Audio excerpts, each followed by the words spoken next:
영화 너무 잘 봤고요. 사실 제가 제일 궁금했던 건 과연 이 감독님이 결혼을 하셨을까, 아이를 가졌을까, 네. 그 경험에서 혹시 이 시나리오 썼을까가 제일 궁금했는데 평론가님이 먼저 질문을 해주셔가지고 아직 출산을 하시진 않으신 거죠?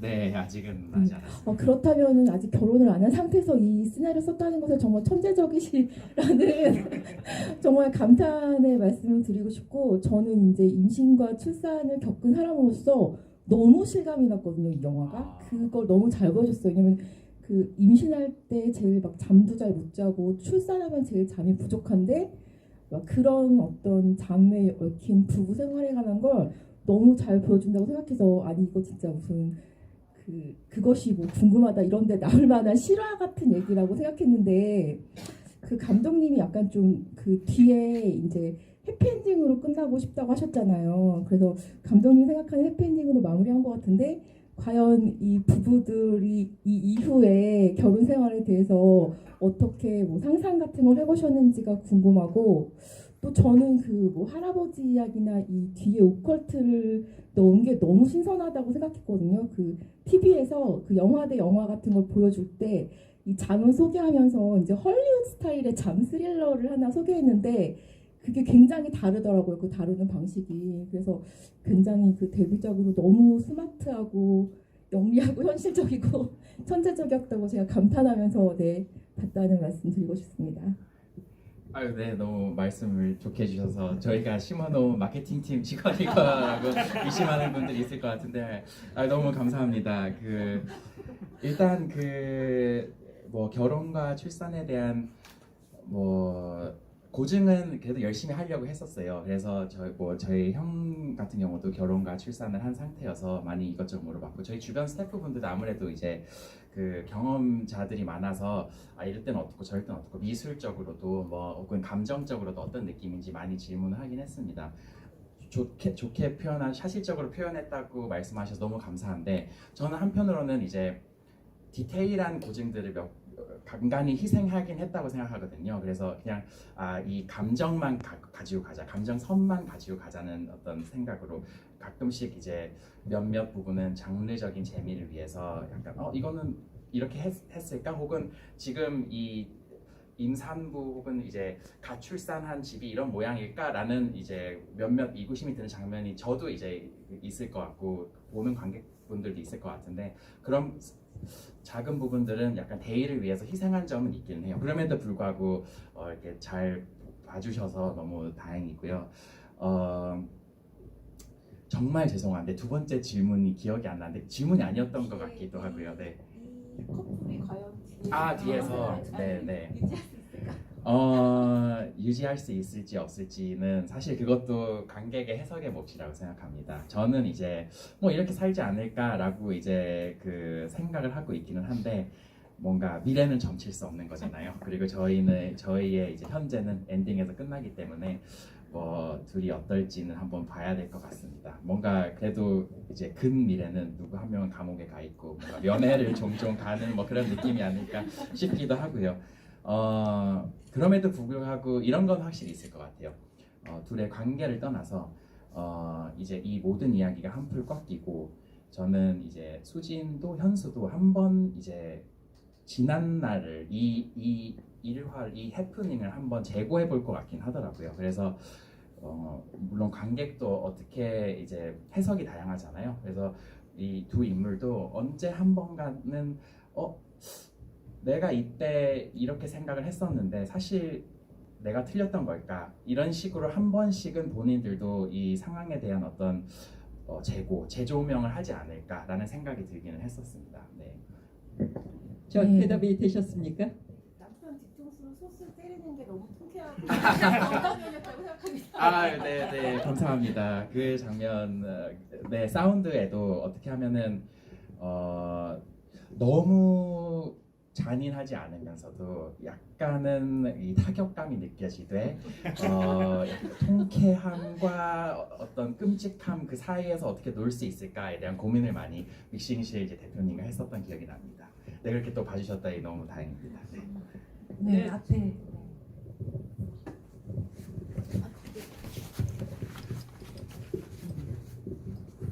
먼저 좋은 영화 보게 되어서 정말 영광이라고 아유, 너무 정말 감사합니다.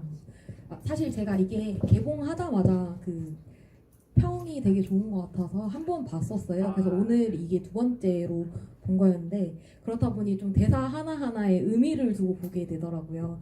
그래서 내용에 관련해서 두 가지 정도 질문이 있는데 먼저 하나는 극중 수진의 그 행동을 보면은 뭐 남편이 그 목류병 증세로 뛰어내리려고 하니까 바로 다음 날에 펜스를 설치한다든지 이런 걸 봤을 때 굉장히 이성적인 모습을 보여주려고 했던 것 같아요.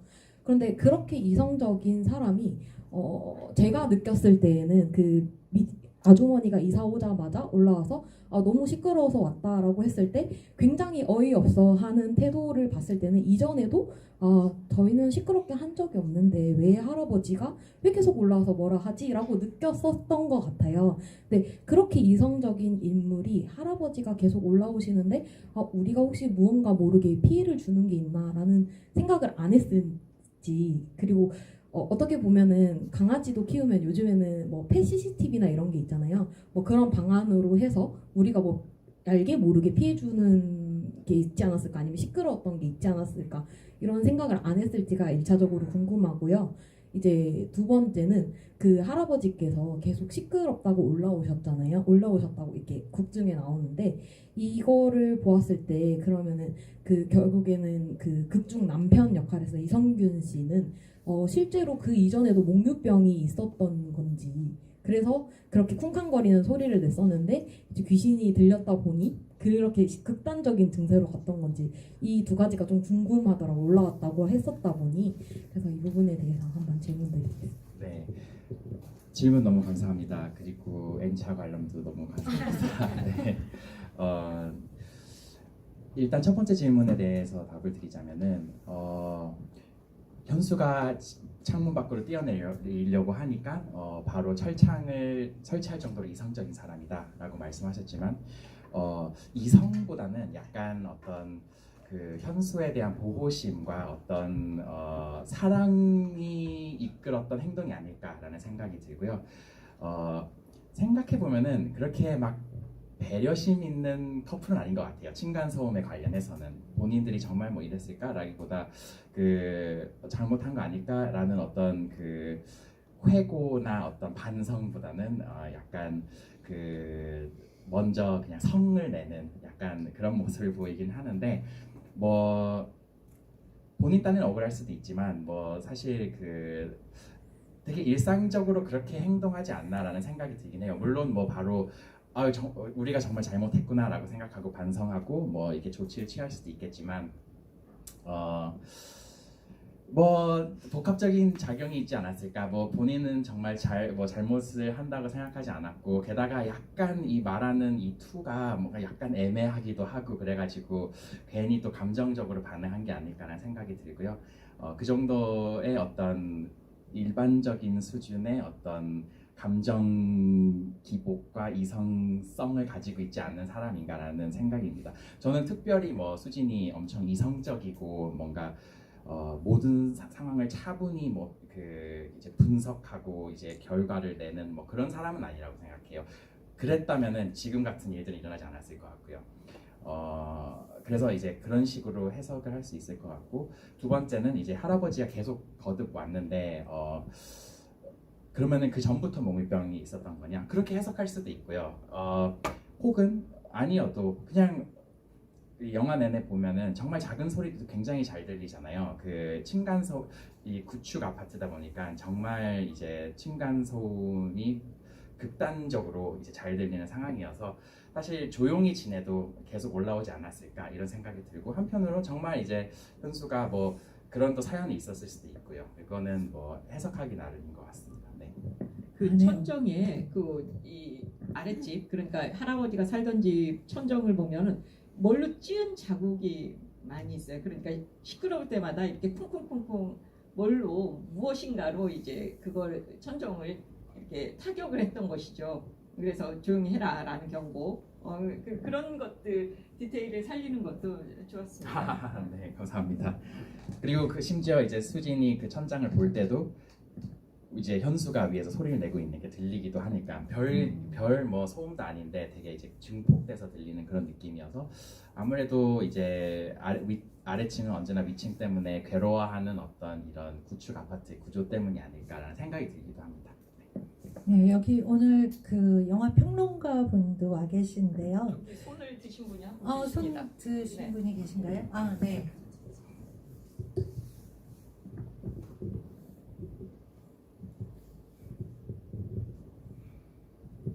네, 맨 처음에 보기 시작했을 때 스릴러인 줄 보다가 또 호러를 보다가 오컬트 호러까지 장르가 확장되는 거 보니까 한국 영화계에서 굉장히 보물 같은 작품인 것 같아서 정말 감사드립니다.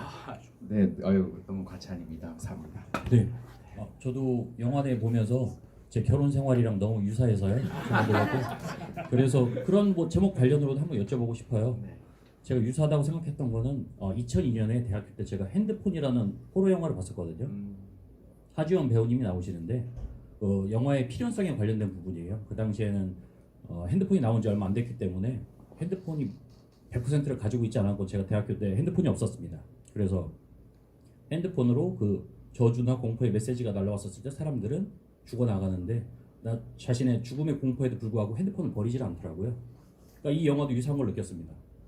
이 모든 문제가 그 결혼을 갈라서면은 해결되는 문제일 수도 있는데 그거를 어떻게 해서 이 관계가 이제 반드시 유지만 해야만 되는 그 당위성을 주기 위해서 여러 가지 장치가 있었던 것 같습니다.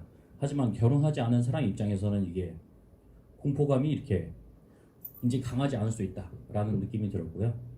그래서 시나리오를 집필하시면서 결혼이라는 메시지가 굉장히 중요한데 잠이라고 정하신 이유랑 그리고 집필하시고 그 영화를 완성하면서 상호님의 의견이라던가 혹시 어떠셨는지 그런 거 궁금합니다. 네네. 아유 질문 너무 감사합니다. 사실 그 잠이라고 이제 제목을 짓게 된 이유는 순전히 이 이야기의 소재가 잠이기 때문이다라고 말씀을 드리고 싶고요. 사실 가제였어요. 그런데 그 가제였고, 근데 저는 어감이 좋고 약간 그 외자가 주는 깔끔함과 그 해석 가능한 경우의 수도 많다는 점에서 뭔가 이 영화의 결이랑도 비슷하다고 생각이 들었거든요. 그럼에도 뭐 저희 스태프분들이나 마케팅 팀이나 뭐 그 누구든 더 나은 제목이 있으면은 저는 겸허히 이제 수용하겠다라고 했는데 다들 뭐 다행히 이 잠이라는 제목을 좋아했는지 바뀌지 않게 된 그런 케이스입니다. 저희 사모님은 제 아내는 그 수진이랑 굉장히 공감하는 편이에요. 사실 그렇기 때문에 캐릭터 설정이 그렇게 된 게 아닐까라는 생각이 들기도 하고요. 아마 이제 더 중요한 숨어있는 세 번째 질문이 있다면은 왜 이 수진과 현수는 갈라서지 않았나라는 질문이 이제 더 컸던 것 같은데 뭐 제가 감히 추측을 하자면 사실 그게 이야기의 주된 동력이었던 것 같기는 해요. 사실 너무나도 쉽게 해결되는 이야기잖아요. 그냥 갈라서기만 하면 되는데 그러지 못하는 수진의 모습이 현수에게는 어떻게 보면 안타고니스트일 수도 있고 갈라서라고 이제 얘기하는 이 수많은 주변 인물들이 이제 수진한테는 또 안타고니스트 있는 약간 그런 희한한 어떤 두 인물의 의지만 있다면은 쉽게 해결된 문제이긴 한 것 같긴 해요. 근데 그게 또 제가 이 영화에 있어서 마음에 드는 점이기도 하고요. 저는 왜 갈라서지 않느냐라고 물어보면은 되게 복합적인 이유가 있다고 생각하는데 가장 큰 이유는 그냥 수진의 캐릭터이지 않나라는 생각이 들어요. 저는 수진이 일상적인 어떤 모두가 공감할 수 있는 사람이라고 생각은 안 하거든요. 굉장히 왜냐면은 그런 행동을 안 하잖아요. 저희가 이성적으로 할 법한 행동을 안 하는데 오히려 약간 이 상황을 너무 쉽게 생각한 게 아닐까라는 생각이 들고 너무 사랑해서 그런 게 아닐까라는 생각이 들어요. 그러니까 말씀드렸다시피 그 수진 같은 경우는 시련이 닥치면은 뭐 자기의 뭐 처지를 비관하거나 체념하거나 뭐 피하거나 그러는 사람이 아니고 어떤 크고 작은 시련도 그냥 극복해야 될 문제라고 생각을 하는 것 같고 심지어 극복할 수 있다고 좀 쉽게 생각하지 않나, 그게 약간 패착이지 않았을까라는 생각이 들 정도의 캐릭터인 것 같은데 제가 볼 때 이제 수진 같은 경우는, 그리고 이거는 이제 정유미 배우님이랑 또 얘기를 많이 나눈 부분인데, 두 마리 토끼를 다 잡을 수 있다라고 생각했던 것 같아요. 그러니까 저희 관객이 보기에는, 그리고 누구나 보기에는 뭐 결혼을 지킨다, 그리고 가정을 지킨다가 지금은 좀 상호 배타적인 관계잖아요. 하나를 골라야 된다고 이제 저희는 생각을 하고 있는데, 수진은 약간 사고가 좀 회로가 다른 것 같아요. 둘 다 충분히 할 수 있다, 이룰 수 있다라고 이제 생각을 하는 것 같고, 거기서 이제 시작이 되는 것 같고요. 더 중요하게는, 뭐 더 중요하진 않지만 저한테 이제 조금 확신을 줬던, 이래도 된다라고 이제 줬던 어떤 계기들은 제가 자료조사를 했을 때였어요. 그래서 정말 극단적인 몽유병 증상을 보이는 사람은 굉장히 많고, 그 약간 이 어떤 가족 구성도 굉장히 다양하거든요. 근데 저희 이제 수진, 현수와 이제 하윤이처럼 이제 두 부모와 아기가 있는, 그리고 부모 중에 한 명이 이제 몽유병 증상을 극단적으로 이제 앓고 있는 그런 사례들이 많았는데, 단 한 사례도 뭔가 두 부부가 찢어서 지내는 적이 없었어요. 다 이제 저희 가족처럼, 그 수진과 현수처럼 자기들끼리 뭔가 이렇게 희한한 민간 요법으로, 그리고 희한한 어떤 시스템을 구축해가면서 그래도 한 가정 안에서 이제 지내려고 하는 그런 노력들이 보였거든요. 그래서 실제로도 저러면은, 그리고 그쪽 이제 몽유병 증상들이 심지어 더 극단적일 수도 있는데, 그런 상황 속에서도 이렇게 지내는 걸 보면은 이게 그렇게 또 이상하지는 않겠다라는 이제 생각이 들었고, 다만 이제 이물감이 든다면 아무래도 보통 이제 그 영화를 볼 때 이제 문제가 있으면은 관객의 어떤 본능은 해결책을, 이제 가장 쉬운 해결책을 이제 향해서 손을 뻗는 거잖아요. 근데 실제 인생은 뭐 그렇지 않을 수도 있다라는 어떤 확신을 가지고 이렇게 스토리를 진행을 했었던 것 같습니다. 답이 됐는지 모르겠지만 일단 네, 하여튼 질문 감사합니다. 이제 손 드시는 분들이 많으신데요. 평론가님들한테까지 순서가 안 갈 것 같은데, 일단 지금 손 드신 분 중에서 제가 이분을 먼저 배웠기 때문에 네. 영화 너무 재밌게 잘 봤고요. 너무 감사합니다. 그 몽유병이 아니더라도 뭔가 극단적인 중독이나 병을 앓고 있는 사람도 되게 힘들지만, 그 옆에 있는 사람이 더 환장하고 밑을 노르시잖아요. 그런 게 너무 잘 표현이 돼서 재밌었고, 근데 저는 이제 두 가지 질문을 드리고 싶은데, 그러니까 저는 처음에 현수의 이야기인 줄 알았는데 이게 수진의 이야기로 전환이 되잖아요. 그러면서 이름이 같은 숫자가 들어가면서 둘이 이렇게 맞물려서 이야기를 들어가는 것 같더라고요. 그래서 어쩌면 이제 둘의 그런 공통적인 성격이 약간 닮은 점도 있는 것 같고, 집착이나 집요한 지점이. 그런데 현수 입장에서 보면은 그거는 로맨스더라고요. 그래서 마지막 그 연기가, 그러니까 연기인지 진짜인지 이제 그건 물론 해석에 따라 다르겠지만, 저는 현수 입장에서는 그게 연기 같았어요. 그런데 수진 입장에서는 정말 귀신이 나갔구나, 그런 생각을 했거든요. 그래서 이게 근데 정답이 두 개일 수도 있겠지만 궁금하더라고요. 이게 연기일까? 그게 첫 번째 질문이고요. 그리고 정말 의도된 이름을 지으셨는지, 그리고 그렇게가 첫 번째 질문이고, 두 번째는 사실 그 공간이 마지막이 그렇게 다 부적이 빈틈이 없이 붙여 있잖아요. 그렇다면 사실은 그게 수진이 입장에서는 거기에는 정말 귀신이 존재할 수가 없거든요. 그러면은 결국에는 수진이가 약간 틀린 걸 수도 있다는 생각이 좀 들어요. 왜냐하면 거기는 귀신이 들어올 수 없는 공간이니까. 그래서 어쩌면은 이건 현수의 위가 마지막 엔딩은 현수의 이야기구나, 그런 생각이 좀 들었어요. 그래서 이제 물론 첫 번째 질문이랑 거의 연결되는 거지만, 그 공간에 관해서는 어떻게 그렇게 부적을 다 붙인 의도가 무엇이었는지, 단순히 수진이의 집착과 관계를 표현하기 위해서 그렇게 하신 건지 좀 궁금해요.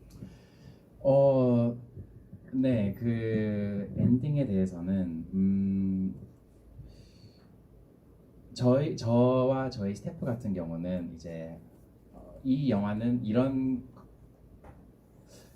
일이 일어났다. 그러니까 사건을 나열해서 이 객관적으로 이런 일이 일어났고 이런 일이 일어났고, 그리고 이제 이런 식으로 해석되는 영화다라는 한 가지의 어떤 그 비전을 가지고 만들긴 했어요. 그래서 그 다양한 해석이 있지만 저희는 이렇게 흘러가는 이야기다라고 이제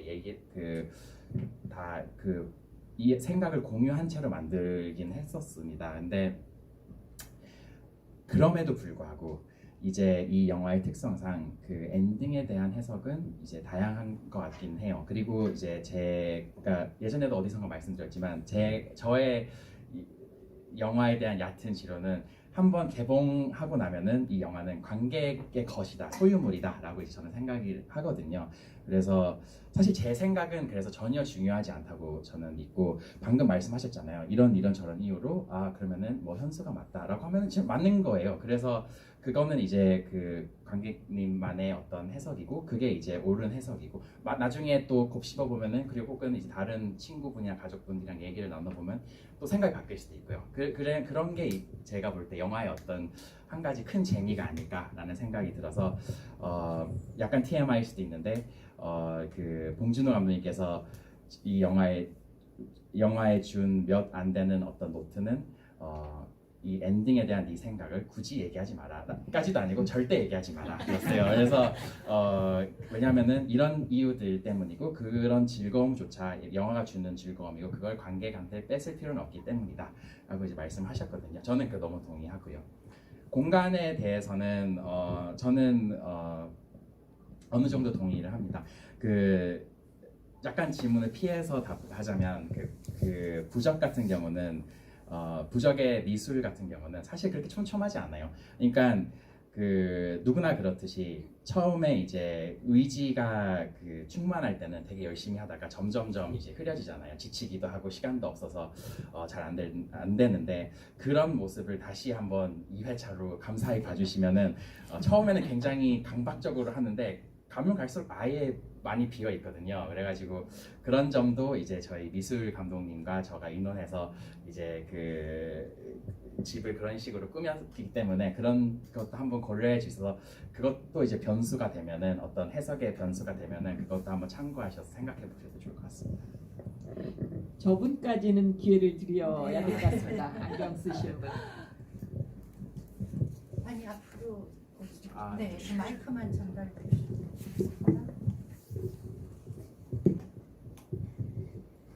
네, 안녕하세요. 영화 너무 잘 봤습니다. 감사합니다. 너무 감사합니다. 네, 사실은 제 첫 번째 질문 드리려고 했던 게 방금 엔딩에 관해서 말씀해 주셨던 부분이어서 영화 보면서는 사실 되게 어떤 현상에 대해서 어떤 입장을 취하고 어떻게 내러티브를 부여하느냐에 따라서 해석이 되게 다양하게 느껴져가지고 어쩌면 굉장히 의도적으로 오픈 엔딩을 의도하셔서 만드셨다고 저는 생각을 하고서 영화를 봤는데, 또 찍으실 때는 약간 한 가지 해석을 이미 정해놓고 찍으셨다고 하셔가지고 그 부분에 대해서는 뭐 특별히 더 질문까지는 아닌데, 혹시나 사실은 어떤 의미에서는 뭐 후반 정도의 단계에 갔었을 때는 이것이 상당히 다층위적으로 다양하게 해석이 오픈 엔딩으로 될 수도 있겠구나라는 생각을 하시면서 편집을 하셨을 것 같아요. 그래서 어느 시점쯤에 가서는 우리가 하나의 해석이 아니라 뭐 조금 더 오픈되어 있는 다양한 해석들을 보여주는 방향으로 확실하게 가닥을 잡고 가자든가, 혹은 그 중간에 이런 어디까지 보여줄 것인가에 대한 고민들이 있으셨을 것 같아서 혹시나 첨언하실 수 있는 부분이 있으면 그 부분도 조금 궁금하고요. 두 번째 질문을 말씀을 드리면, 사실 이제 데뷔 감독님들이시다 보니까 한 작품을 집필하는데도 굉장히 시간을 많이 들이시고, 또 실제로 저희가 풀이를 진행하고 촬영을 하고 후반을 하는 데까지 시간이 오래 걸리니까 감독은 사실 다작을 하기가 어렵잖아요. 근데 배우분들은 사실 굉장히 다작을 많이 하시고, 실제로 너무 대단하신 두 주연 배우분들이랑 같이 작업을 하셨기 때문에 굉장히 많은 다른 감독님들과 이미 작업을 해보셨고 훨씬 더 현장에서의 경험이 많은 배우분들과 소통할 때 데뷔 감독으로서의 어떤 그런 심리적인 부담감 같은 것들이 있을 수 있었다고 생각을 해요. 그래서 그 배우분들과 작업하실 때 이런 부분을 특별히 더 신경을 썼거나, 혹은 작업을 실제 진행하면서 이런 부분들은 연기 연출적으로 좀 공부가 되어서 이런 부분들은 앞으로 이렇게 쓸 수 있을 것 같다는 좀 배우시게 된 부분이 있다면 그런 것도 좀 듣고 싶습니다. 너무 좋은 질문 감사합니다. 이야기 자체는 지금은 이제 최종적인 결과물은 시나리오와 크게 벗어나진 않았어요. 그리고 실제로 시나리오에 썼던 한 신을 빼고 거의 이제 다 활용한 그 결과물이긴 하거든요. 그래서 어떤 뭔가 약간 해석의 여지가 있다는 거는 시나리오 단계에서부터 알았고, 그럼에도 불구하고 제가 재밌게 느꼈던 건 이게 정말 열린 결말일까? 열린 결말로 정의할 수 있을까라는 어떤 그 의심을 했었는데, 왜냐하면은 제가 느끼기에는 항상 약간 반반으로 이제 의견이 갈리긴 했었는데 이 두 그룹 모두 자기가 맞다고 굉장히 강하게 생각을 하더라고요. 그리고 이제 비록 이제 아닌 그룹과 이제 뭔가 그 소통을 하고 나서야 이게 약간 결말이 열려 있을 수도 있구나라는 그 이견이 생기는 것 같아서 그런 현상을 이제 제가 목격을 하면서 되게 흥미로웠었고, 그런 것들은 그런 어떤 이제 피드백은 시나리오 단계에서부터 받았기 때문에 이걸 훼손하면 안 되겠다라는 이제 생각은 확실히 있었어요. 아무래도 그 상업 영화이고 그 상업 영화 같은 경우는 이제 이런 말 있잖아요. 그 처음이든 중간이든 상관없다. 재미없어도 정말 상관없는데 엔딩은 확 잡아야 된다. 엔딩만 잡으면 이건 좋은 영화가 된다. 그리고 이제 입소문을 타서 이제 더 많이 본다. 이런 어떤 룰이 떠돌고 있다는 거는 알고 있거든요. 그래서 그런 면에서 이제 몇몇 우려의 목소리는 이 엔딩을 깔끔하게 끝내줘야 이게 홀가분한 마음으로 나와가지고 그래 이 영화 좋다라고 이제 얘기를 할 수 있는 그런 상황을 만들 수 있는데 일종의 리스크이긴 했었죠. 왜냐면은 어떻게 된 거지? 약간 아무래도 이제 이 엔딩의 해석의 여지를 열리기 위해서 좀 단호하게 평소보다는 그 평소의 어떤 엔딩의 호흡보다는 단호하게 끝냈어야 되긴 했었고, 그게 주는 약간의 어떤 개운하지 못함이 한 2% 정도 있을 것 같아요. 근데 그럼에도 불구하고 이제 영화가 끝난 이후에도 계속 이제 활발한 의사소통, 활발한 엔딩에 대한 해석에 대한 이야기들을 장려하기 위해서는 이 리스크는 이제 가져가야 된다라고 저희끼리는 생각을 한 거였고, 다행히 그래도 조금 뭐 단점도 있지만 장점이 더 발휘가 된 것 같아요. 네, 저희가 원했던 어떤 느낌으로 이제 이 잠이란 영화 끝나고도 약간 또 다른 어떤 삶을 살고 있는 것 같다는 이제 뿌듯함이 있고요.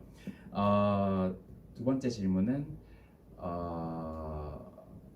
그 배우분들이었죠. 부담감 당연히 있었습니다. 그 보통 이제 촬영 현장에서 가장 경험이 없는 사람이 데뷔한 감독 그리고 뭐 연출팀 막내 정도라고 하잖아요. 정말 맞는 이제 말이고요. 그렇기 때문에 굉장히 부담이 됐었어요. 스태프분들뿐만 아니라 말씀대로 그 두 이제 배우분은 한국에서 이미 베테랑 배우이시고 정말 수많은 거장 감독님들도 다 이제 거치셨잖아요. 그래서 저는 당연히 걱정을 많이 했었죠. 뭐 네가 뭔데 우리를 디렉팅해? 약간 이런 느낌으로 그 이제 받아들일 수도 있고, 그런 어떤 그 촬영 전까지는 그런 걱정들이 굉장히 많았었는데, 그리고 이걸 어떻게 이제 슬기롭게 헤쳐나갈까 혼자서 막 머리를 열심히 굴렸던 시기가 있었는데, 그게 기우였다는 게 이제 첫날부터 이제 드러났었던 게요.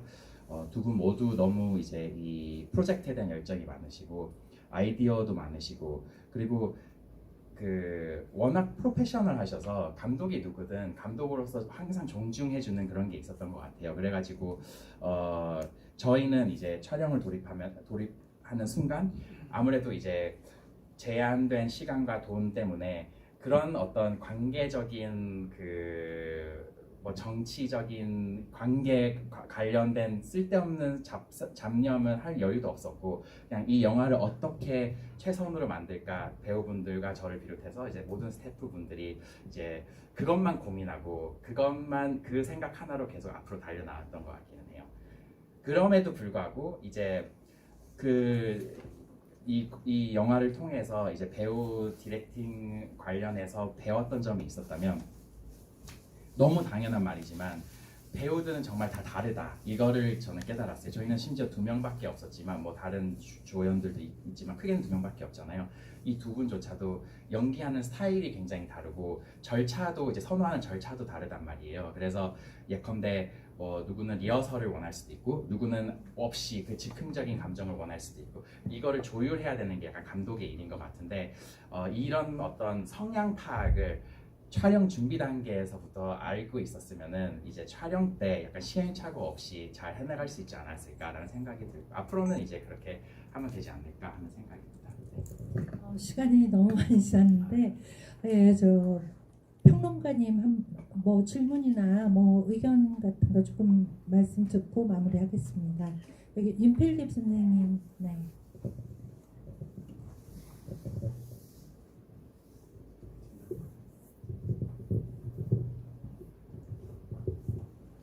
네, 평론가로 항상 질문을 주실 때마다 너무 당황스러운데요. 네.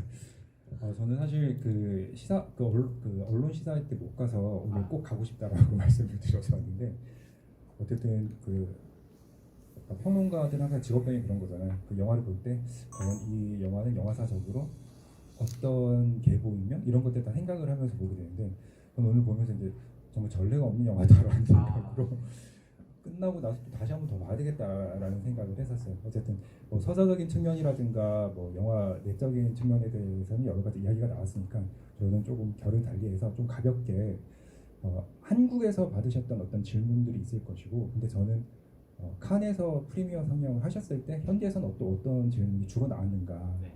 그리고 또 우리가 그런 질문을 하는 것이 그 사람들의 관점이고 관심인 거잖아요. 그래서 그런 질문들 중에서 가장 기억에 남거나 인상 깊었던 질문 있으신지.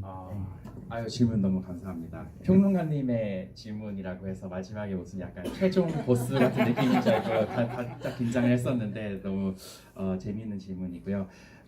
사실 희한하게 그 칸느의 기자분들이랑 이제 여러분들이 하는 질문이랑은 크게 다르지 않았던 것 같아요. 아무래도 이제 이 그 영화 자체가 조금 일상적인 소재이기도 하고 뭐 물론 이제 부적이나 뭐 무당과 무속 신앙을 다루긴 하지만 아무래도 이제 요즘은 이제 그런 한국 영화들에 대한 인지도가 많아서 그런지 그거를 크게 이물감을 가지고 보고 그거에 대해서 물어보진 않더라고요. 그래서 저는 조금 놀랐던 게 질문들이 그래도 궁금한 점들은 공통됐다라는 이제 생각이 들지만 그럼에도 불구하고 이제 문화적 차이에서 오는 약간 그분들이 이해하지 못하는 부분들에 대한 질문은 있었어요. 제가 지금 기억에 남는 거는 사실 수신과 현수가 사는 단지는 아파트 단지는 재건축을 조만간 할 것 같은 뭐 구축 아파트 단지잖아요. 그런 곳에 사는 사람도 굉장히 많고 뭐 전혀 측은하게 여길 필요도 없을 정도로 굉장히 오히려 더 이제 기회의 땅일 수도 있는 이제 그런 곳이고, 근데 그런 문화가 깐네에서는 없나 봐요. 그래가지고 혹은 뭐 프랑스에는 많이 없나 봐요. 그래서 왜 이 영화는 굉장히 현실적인데 아파트 단지는 왜 이렇게 유령 마을에서 이제 뭐 살게끔 설정을 했냐라는 이제 질문이 있어가지고 이런 또 맥락을 설명하느라고 이제 진땀을 뺐었던 이야기가 그래서 기억이 납니다. 네. 오늘 또 조혜정 선생님 너무 깊이 있는 질문 다양하게 꼭꼭 짚어주시고 오늘 집이 참 감독님도 말씀 너무 잘해주시고 그래서 잘 진행된 것 같습니다. 뭐 객석에서 더 궁금한 거 질문이 있으시겠지만 시간 관계상 내일 또 감독님께서 텍사스로 또 떠나셔야 된대요. 지금 제가 오늘 우리가 브로셔를 만들었잖아요. 여기 보면은 어디 해외에 상당히 많이 초청된 게 다 써 있습니다. 그래서 어제 시체스도 가셔야 되고 굉장히 바쁜 일정을 소화하시게 되기 때문에 오늘은 여기에서 마무리를 하겠습니다. 오늘 여러분 참여해 주셔서 너무 감사합니다.